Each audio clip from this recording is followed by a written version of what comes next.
Саламатсыздар ма, оқушылар? Қазір бізде қазақ тілі сабағы.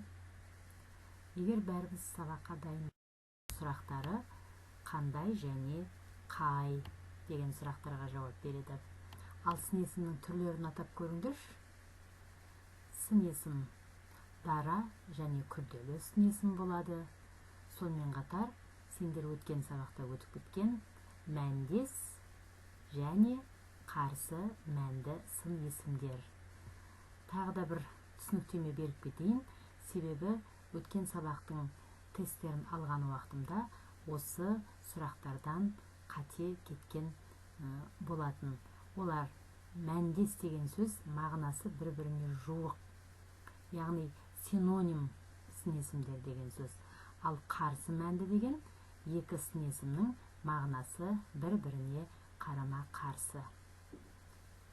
Егер біз өткен материалды еске түсіріп болсақ, енді әрі қарата сабағымызды жалғастырайық. Бүгінгі сабағымыздың тақырыбы ғаламшар құпиялары деп аталады. Бұл тақырыпша бірнеше сабақтарға бөлінеді және кешегі өткен сабақтағы қарсы мәнді сын есімдерді бүгін де жалғастыратын боламыз. Енді бүгінгі сабағымызға біздің қандай талаптар қойылады?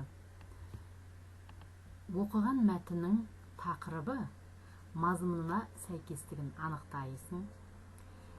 Өлеңнің қатесін түзеп жазуды үйренеміз бүгінгі тапсырмаларды орындау арқылы, және сол тапсырмалардың ішінен қарсы мәнді сын есімдерді тауып, оны ажырата білуді үйренеміз. Қызыл жұлдыздың құпиясы неде? Ортадағы суретке жақсылап тұрып қараңдар. Сендердің алдарыңда тұрған Марс. Марсты не себепті қызыл жұлдыз деп атайды екен? Қазіргі кезде балалар, осы адам баласы өмір сүріп жатқан, яғни жер ғаламшары күннен күнге тозып бара жатыр. Мүмкін оны сендер де байқап отырған шығарсыңдар, кішкентай болсаңдар да. Табиғатты бүлдіру бұл оп-оңай. Біз өткен сабақтарда, басқа сабақтан да біліп жүрміз. Яғни табиғаттың бұзылуы, табиғаттың ластануы ол негізінен адамдардың іс-әрекетінің нәтижесінде болатын жағдай. Ал сол бүлінген табиғатты орнына қайтадан қалпына келтіру үшін ұзақ уақыт кетеді екен. Жер ана шыдамдылық танытады. Бірақ осы шыдамдылық танытқанмен адамдар қазба байлықтарын игеруді әлі де жалғастыруда. Көп ұзамай-ақ пайдалы қазбалар таусылары анық. Ең бастысы, біз өзіміз мекендеп жатқан ғаламшар орны толмас қасіретке ұшырары белгілі. Міне осы мәселелерге байланысты ғалымдар басқа ғаламшарларды зерттеуді қолға алды. Бұның ең негізгі мақсаты басқа планетадан пайдалы шикізаттарды табу.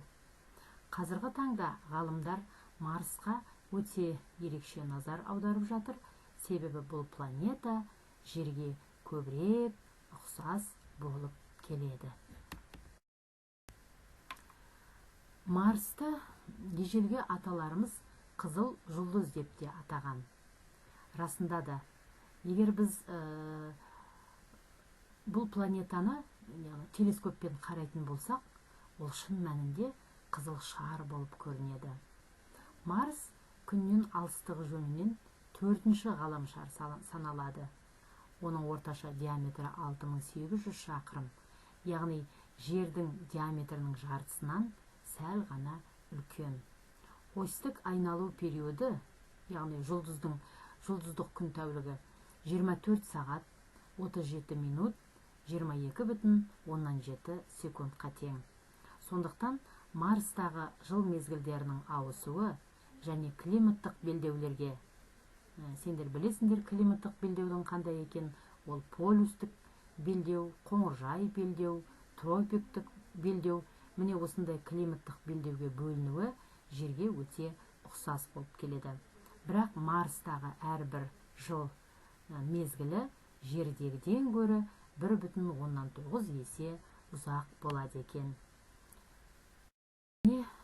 Егер сендер ғаламторды қарап отырсаңдар, неше түрлі осы Марс туралы көптеген мағлұматтарды алуға болады. Егер сендер бүгінгі сабақта осы берген мағлұматқа түсінсеңіздер, әрмен қарата сабағымызды жалғастырамыз. Сендердің оқулықтарыңда Марс неге қызыл ғаламшар деп аталған деген мәтін бар. Енді осы мәтінді қазір мен сендерге оқып беремін. Сендер жақсылап тұрып тыңдап отырыңдар және тапсырмасын қараңдар соңғы жағындағы. Мәтіннің мазмұны тақырыпқа сай келе ме? Міне осыдан өздерінің ойларыңды кейін дәлелдеуге тырысасыңдар. Енді осы тақырыпты оқымас бұрын ішінде мынандай сөз бар. Зонд деген сөз бар. Жақсылап тұрып қарап алыңдар. Зонд деген сөз бұл аспан денелерін зерттеуге арналған құрылғы немесе аспап деп аталады. Соны жақсылап тұрып меңгеріп алыңдар. Ал енді мәтінді оқуға кірісейік. Марс неге қызыл ғаламшар деп аталған? Бұрын адамдар жердегі сияқты Марста да тіршілік бар деп болжаған.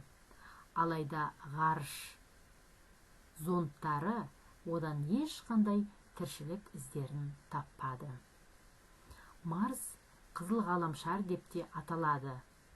Оның тастақ бетін қызыл түсті тозаң жауып тұрады. Тағы да қайталап айтам, қызыл түсті тозаң жауып тұрады. Ал жел тұрған кезде сол тозаң көтеріледі де қызыл бұлтқа айналады. Марстағы жартастардың құрамында темір көп. Сол темір тотыққан кезде қызыл күрең түске енеді. Шындығында Марсты қызыл дегеннен гөрі қызыл күрең деген дұрыс. Міне балалар, сендердің оқулықтарыңдағы берілген мәтін жыл 12 ай деген кітабынан алынған. Енді осы әңгіме мәтін қысқа болғандықтан көздеріңмен жақсылап тұрып бір шолып шығыңдар. Сендерге сәл ғана уақыт берейін.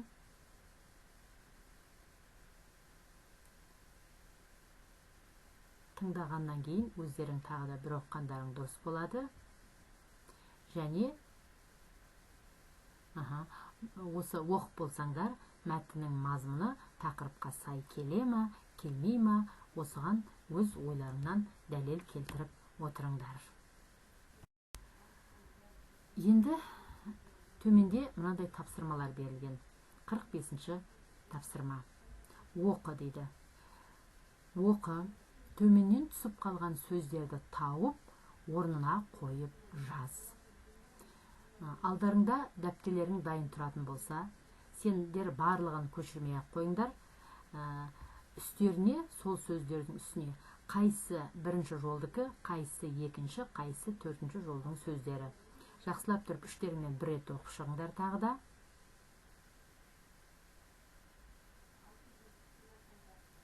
Өлеңнің мазмұнына сәйкес қай сөзді қай жерге қоясыңдар.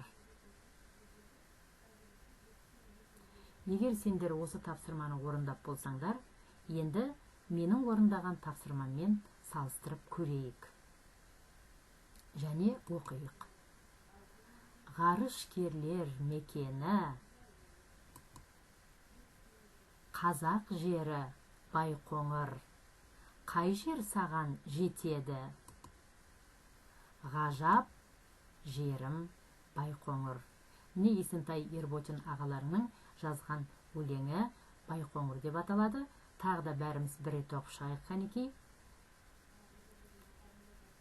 Ғарышкерлер мекені, қазақ жері Байқоңыр, қай жер саған жетеді? Ғажап жерім Байқоңыр. Міне балалар, бұл тапсырманы біз өте жақсы орындап шықтық. Яғни бос тұрған жерлерге яғни түсіп қалған сөздерді біз орнына қойып шықтық. Егер сұрақтарың болмаса, біз келесі тапсырмаға көшейік. 46-шы тапсырма. Көп нүктенің орнына қарамен жазылған сөздерге қарсы мәнді сөздерді қойып жаз дейді. Жақсы көмек етеді. Ал қандай адам күліп кетеді? Екіншісі, ақылды мақтанса, істі тындырар. Қандай адам мақтанса, аяғын сындырар. Бұл жерге қарсы мәнді сын есімдерді тауып, астын сызу керек. Яғни жақсы деген сөздің қарсы мәнді сөзі бұл әрине жаман күліп айтады. Ал ақылдының қарсы мәнді сөзі бұл ақымақ. Тағы да бір рет оқып шығайық енді. Жақсы көмек етеді, жаман күліп кетеді. Ақылды мақтанса, істі тындырар, ал ақымақ мақтанса, аяғын сындырар. Яғни сендердің жазған сөздерің бұл қарсы мәнді сын есімдер. Өте тамаша. Әрмен қата. 47-ші тапсырма. Берілген сын есімдерді жұптастырып жаз. Алдарыңда бірнеше сын есім берілген, осы сын есімдердің жұбын табу керек. Сендерде қолдарыңа карандашты алып, жайлап қана белгілеп отырыңдар. Қай сөзді қай сөзбенен жұптастырасың. Қане ойланамыз. Егер ойланып болсаңдар, онда біз қанекей тексеріп көрейік. Бірінші сөзіміз не екен? Қымбат және арзан. Әрі қарата аласа, биік, жарық, қараңғы, жақын, алыс, жуан, жіңішке, қалың, жұқа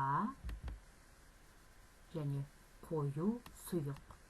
Яғни бұл жаттығудан біз қандай қорытынды шығара аламыз? Яғни суретте берілген сын есімдер, бұлар бір сөзбен қалай деп айтылады? Қарсы мәнді сын есімдер. Тамаша. Олай болса, біздің бүгінгі сабақта орындайтынымыз осы қарсы мәнді сын есімдер еді. Біз бірнеше жаттығуды орындап, осы қарсы мәнді сын есімдерді ажырата алдық деп ойлаймын. Сонымен біз бүгінгі сабағымызға қорытынды жасайтын болсақ, біз бүгінгі сабақтан не істедік, не үйрендік, немен шұғылдандық деген сұрақ туатын болса, өлеңнің қателерін тауып түзедік, мәтін мазмұнымен таныстық, сөздік жұмыс жасадық, қосымша көздерден жаңа ақпарат алдық, қарсы мәнді сын есімдерді ажырата алдық және бірнеше жаттығулар орындадық. Егер бүгінгі біздің алға қойған мақсатымыз орындалса, сендер жаңа сабақты түсінсеңдер, онда үйге мынандай тапсырма аласыңдар. Сын есім туралы тақырыптың барлығын қайталайсыңдар, ережелерді қайталап, оған мысалдар келтіресіңдер және классрумда мен тест жібердім сендерге, сол тестті орындап, маған қайтадан тапсырасыңдар. Егер басқа сұрақтарың болмаса, бүгінгі сабақты аяқтаймыз. Келесі кездескенше аман сау болыңдар.